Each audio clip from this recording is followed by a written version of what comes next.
Today I'm going to go over how to send a card, the full details on everything that you need to know to send a card into Beckett Grading Services, otherwise known as BGS.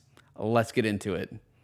Welcome back to the Poke Crib, everyone. Today, like I said, we're going to be going over everything that it entails with sending a card to Beckett Grading Services. It's actually pretty easy. I just sent in a 25 card submission myself, so I kind of wanted to go over what that all entails, everything that we need to have in order to successfully send our cards in to be graded, from the information on the card to the packaging. So let's get started here. We're going to be moving over to the screen. We got a little different setup today because my camera is off to the side, but we're going to make it work. So we've got here the Beckett website, which is beckett.com. Pretty easy. So we've got Beckett.com. The first thing we're going to do is we're going to create an account if you don't have one. I already do. I already logged in. You're going to see a screen like this. If you don't see a home screen, you might be, maybe you're on the grading screen or you were looking at the marketplace or anything. It's going to pop open a new tab. It's going to look something like this, but we want to come to the Submit tab here in the top right. And you can send in whatever you want if we're talking about Pokemon cards, if we're talking about comic books, anything that you want. So like I said, today we're going to be doing the Pokemon cards. So let's just hit card. And we're going to have a bunch of different things to choose from when it comes to the service level. One thing to note here is that we've got different turnaround times. So my head is blocking the two over here. I'm going to hide my face for just a second here. That is going to be this one. So we've got our collector's special right here. And we've got our base right here. Collector's special is 60 plus business days. I've got my border that's blocking it too. Hold on a second. There we go. All right, so we got a collector special. It's going to be 60 plus day turnaround time. The base is going to be our 60 plus days. Really not much difference there unless you have a paid account for the collector's edge. That's really the only difference there. Let me bring this back up for you guys so you can see me. Hey, and we're back. Okay, so the other ones that you can see are the standard, priority, and relabels. So the most popular, as it's labeled here, is going to be the standard 10 to 20 business days. It is $40 a card, and that includes the subgrade. So with sending to BGS, the big draw is that you're going to get subgrades on your cards, which is the big difference from PSA. And I would say that's why I wanted to get some cards in my portfolio graded with Beckett, is because they do come with the subgrade. So if you think that your card is really high quality, really good, you're going to want to see those 4 subgrade breakdowns, and you're going to want to see all those 10s and maybe get a black label, which is all 10s, to create that black label card, which is just insane if you could get one. I'm hoping to get one in my submission. But like I said, $40 a card, $30 if you're doing no subgrades, 10 to 20 business day turnaround. So what I did was the collector's special, and it's hidden again, but it is a 10 card minimum submission at $18 a card with subgrades. One thing to note here is that it has a $400 maximum declared card value. If your card grades higher, so say you've got like the Alt Art Rayquaza, and it throws, a Gem Mint 9.5. It's got a 10, a 10, a 9, and a 9 for the 4 subgrades, rolling in at a 9.5. It's going to bump that declared value past 400. And then you're actually going to have to pay for the next value higher than that, because usually these cards are going to be like more, I don't want to say base cards or basic cards, but they're going to be lower in value, and that's why you're sending these in, and that's why you're okay with a longer turnaround time. So just for today, we're going to click the standard, most popular one with subgrade. So let's go ahead and select that. The card that I'm going to be showing you today that we're going to be pretending to go through is going to be, the base set Zardy Boy that I got in my personal collection. This is just the raw one. I've got the graded one, but this is the raw one. So had to pull the bad boy out for today. So we got the Charizard. So what we're going to do is we're going to search here. I'm going to hide my face again in cam border so you can actually see what's happening. There we go. So we're going to search here, search for your card. We're going to do, let's just type in Charizard and see if it comes up. All right, so we got Charizard. We got a ton of stuff that popped up already. So let's just keep going. Let's try Charizard base. And here we can start to see that we got Pokemon base first edition Chinese. So we do not want Chinese. There's Dutch, there's German. Make sure that you're selecting the correct one. So we're going to keep scrolling down a little bit. I see base first edition. There's Shadowless. And here is a picture right here that helps us tremendously. 1999 Pokemon base unlimited number 4 Charizard Holo R or rare. So that is the card that we want. So let's just say that we really couldn't find it though. It wasn't popping up for us. Let's type in can't find your card.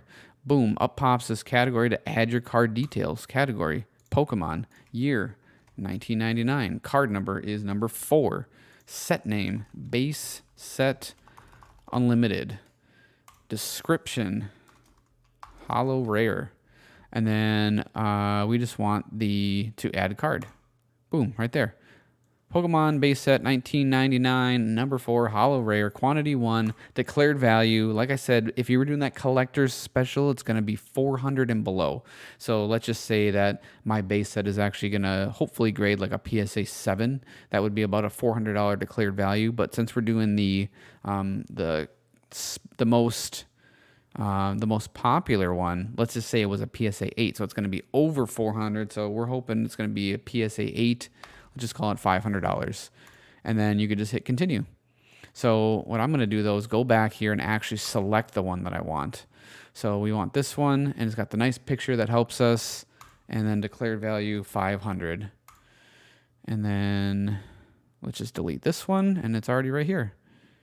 Continue. Boom. Super quick and easy. I mean, we're already on to the shipping step. So all we need to do now is just enter in all your return shipping information, which is going to be how Beckett is going to get the card back to you. First, last name, email, phone number, country, street address, so on and so forth. And then the other thing to note here is going to be the return shipping method. There's really no need unless you've got unless you open a base set first edition booster pack and you were like, all right, I want this card back so fast because it's a base set first edition. So you would then pick next day service because you want that card back immediately. I picked ground. I don't really care. It's going to come back when it comes back. So this brings us to, I'm not going to fill all this out because I would have to black it all out. It's going to go to the review order step right here. And I've actually got some snippets that I'm just going to paste into the video now. The review order is just going to ask you to click on a few buttons down there at the very bottom. It's like accepting the terms and conditions. Then it's also going to ask you to verify the declared value of the card, at which point you blow through those two things for the review and the order, and then you can go to the payment details. So, I mean, we went from just logging in, getting an account, picking the item, picking the service level, putting in the item details for the card, going to the shipping, doing the review, and then putting in your payments. And you can track everything right over here on the right-hand bar. So what I did is I did my 25 cards, and I just kept, popping in cards, and it kept updating the subtotal. And one thing to note is that I did get, I think it was around card number 15 or 20, that the insurance actually went up a little bit just because I was having so many cards, and the declared value was about up to 300 on almost every card that I was putting in. Some of them were cheaper than that, obviously, but that insurance then kind of went up a little bit, which I want to say it only went up to 32. It only doubled the one time. So super easy. If you do have gift cards or promos, go ahead and enter those at this time. And then that's basically it. They do have on the website how to package things properly. So I will point out that you're going to have to put your card in a little penny sleeve first, and then you're going to want to put it into a semi-rigid card holder. And this is the Card Saver 1. You can get the Card Saver 1, Card Saver 2, which is the cardboard gold standard. Otherwise, there's Palms Off Gaming, which is another reputable company that I use for my semi-rigids, and it's actually a little cheaper. So I would highly recommend that. I'll put it in the description below which ones you can get and how expensive they actually are. So once you have your card in your penny sleeve, in your semi-rigid. What you're going to want to do then is basically sandwich it in between two pieces of cardboard that's slightly larger than the semi-rigid. So it's going to be slightly larger all the way around. So bottom and top, you're going to put that on. You're going to put a rubber band across the side, a rubber band on the top, and that's just to make sure that when it gets shipped, it's not going to be damaged, and then you're not going to be wondering if the card made it there safely, and you're also not going to be putting any blame on Beckett for any damage, any potential damage to the card. It's the best way, it's the best standard to send cards and make sure that they're going to get there safely, make sure that they're handled safely, and then can begin graded safely.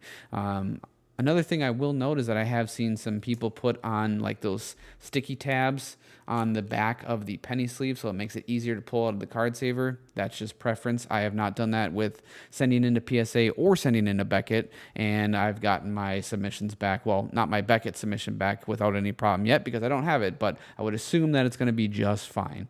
And then that's pretty much it, guys. You just put them in, sit and wait. It's going to be a little while, and that's totally okay, unless, again, you're picking the higher submission level, which we did on the standard service type. So there you go with a pretty much broad, quick overview of how you're going to send your cards into Beckett.